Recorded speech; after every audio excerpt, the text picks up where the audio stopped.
Welcome to a special edition of the Insight School of Michigan's podcast. Today's podcast, we are going to be joining Mr. Hoekstra, our school principal at the state capitol of Michigan, for an interview. Mr. Hoekstra, take it away. Thank you, Mr. Gucky, for inviting us to speak on your podcast today. So this is Peter Hoekstra. I'm the principal here of Insight School of Michigan.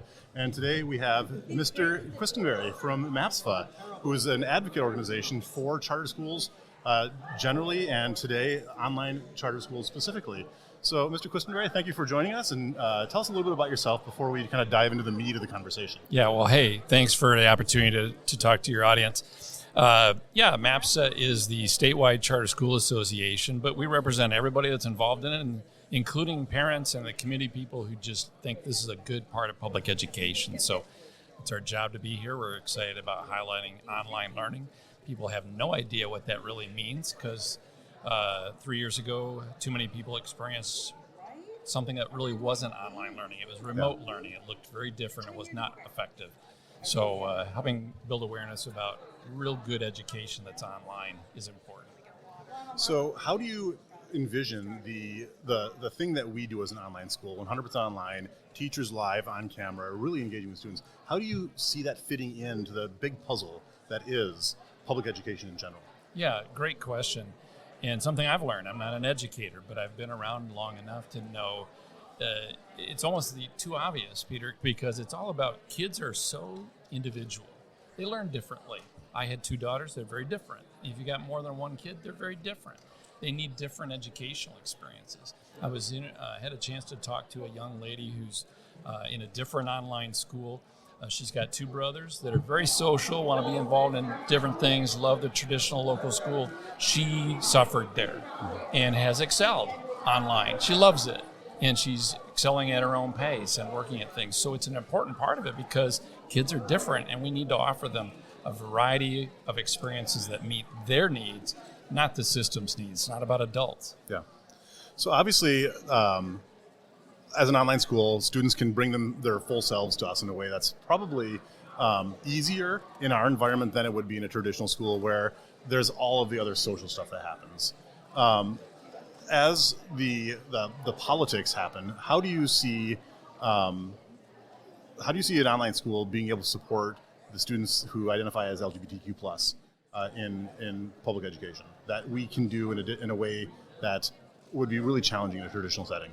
Yeah, there's certainly an important part of online learning that's for any kind of student. I mean, I want to say that up front. But to the extreme of what I was just talking about the individual needs of a student, well, if there's health issues, if there's bullying, I can understand a student want to say, you know what, I want to just put that out and get an education. That's really what I'm trying to focus on. Yeah. So that's what a school's going to do that can do online. And I want to make sure I'm saying this because I think people listening will probably know it. I've learned that just because you're in a brick and mortar school face-to-face and you're online, there's lots of interaction, but it's a healthy, controlled kind of interaction. Yeah. It's focused on engaging in your academics. Just lots of good things, but I can see why kids that have even a schedule need, right? Their life circumstances demand that they're working or they're in a very unique sports kind of effort that requires a very unique schedule. I can see why online schools just makes a ton of sense for that student. Yeah, absolutely. And to think from a slightly more adult perspective, as the state is experiencing a shortage of qualified teachers across the state, one of our unique privileges as an online school is we are able to have teachers from anywhere in the state, whether there's jobs available or not, work for us, really provide this high quality education. And additionally, we have teachers that choose to teach in our environment, saving them for the profession. Right? We have folks that, because of their own medical needs or whatever their experience has been in the classroom, they were thinking of leaving the profession entirely. So we have that unique privilege of having teachers work for us who are so passionate for teaching that they needed to do something different. So that's been a joy of mine to be able to say we have saved teachers for the profession. Absolutely. Yeah. I can imagine that's true. I'm not an educator, but I get this great opportunity to meet all these educators that are in charter schools, brick and mortar and online. I hear that consistently.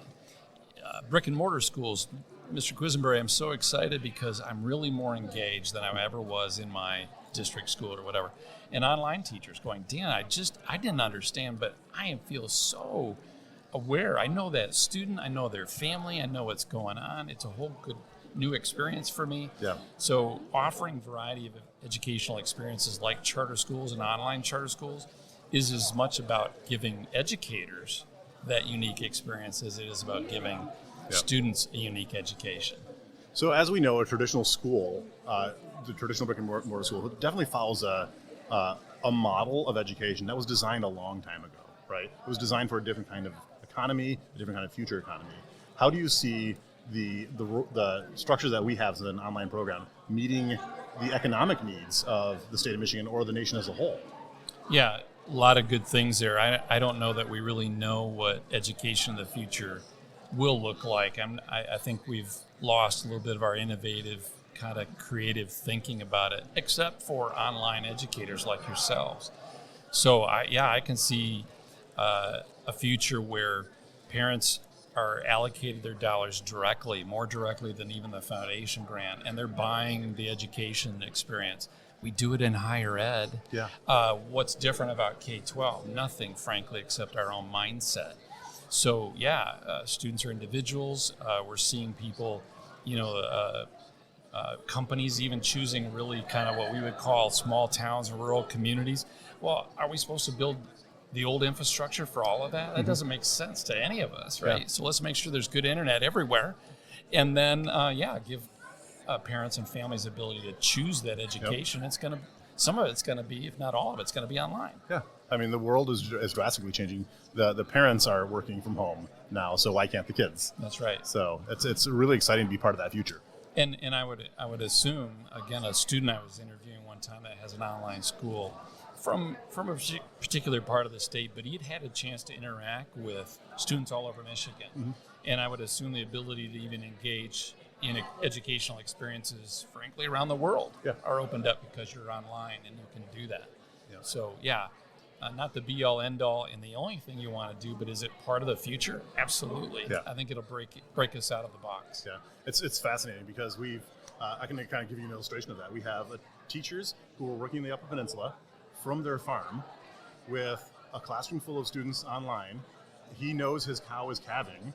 He takes his camera out to the barn and shows this farm life, this very rich rural life to students who have never left the southeast corner of the state, which is not something that is ever going to be part of their exposure. So it really having the cross-fertilization of experiences from around the state of Michigan has been really just kind of a wonderful experience. So you're saying you're delivering unique education by watching that cow be delivered. Absolutely. Okay, and I'm sure there are some bio standards in there that we could probably leverage. Wow, for. That's amazing. What a great experience. Yeah, I would love that. So we're really excited to kind of see where this goes. What do you think? What do you believe are the next steps for programs like ours? What's the future hold for online education? Yeah, well, some of us doing what we're doing here today at the Capitol is building awareness about what online learning really is, because people don't understand it, and yet we see popular support for having options that parents can choose and communities and educators can choose. So the next step is continue to doing what we're doing. And then I think we got to make sure we're not putting ourselves back in the education box and think creatively and differently as much as we can and help drive change. Yeah, I know most of the really good conversations I've had with folks, either in traditional settings, in local school districts, or even from the state of Michigan, have been a lot of reteaching the adults what's possible, right? Spending time with Michigan Department of Education, spending time with our legislators, spending time with traditional educators in traditional schools. Really unlearning some misconceptions of what we do, but a lot of just spending the time building relationships and teaching the adults what's new. That's right. So what would you recommend for anyone listening here would be next steps for them to do? What action step would you recommend for them? Great question, Peter. Don't assume anything. Whatever you think education is, you might want to step back and say, well, how could it be better and different, and is that okay? I think it probably is. Mm-hmm. Because, the challenge is we're all experts on on K-12 education. The problem is we're all experts on K-12 education. And it's Yes. the past. Yep. And it didn't work for most kids, if not all kids, certainly. All you got to do is think, even at good school districts in Michigan, the remediation rate in college is astronomical. So we didn't give every kid a good education. We aren't. We got to think outside those boxes. Yep. Don't rest in your assumptions. Take a look, learn something about it. Excellent. Well, thank you so much for your time. Absolutely, this is a pleasure. Well, before we cut out, since Mr. Gucki is our MC, the question I have for him is, Mr. Gucki, why did you choose to be an online high school teacher? It was funny because being such a tech guy and technology nerd, it was like that next step. Yeah.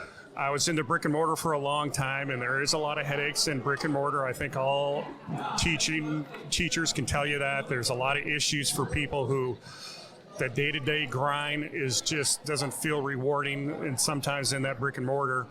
And to go online was so cool because you had the ability to be endless in your ideas. Yeah. And that was really cool for me, is I'm always trying to do something new. And because of technology, I'm allowed to do that. Yeah. Where in the brick and mortar, I have the technology, but I'm still limited to the space that I'm in. And online being live, we can do anything. Like the Capitol. When I had my class today, I was showing around this area and what we're doing here. Before I leave, I'll probably videotape some of the area so that they can see that on a YouTube in class. So it really gives us an opportunity to not only think outside the box, but continuously think outside the box and keep changing those plans, changing those ideas.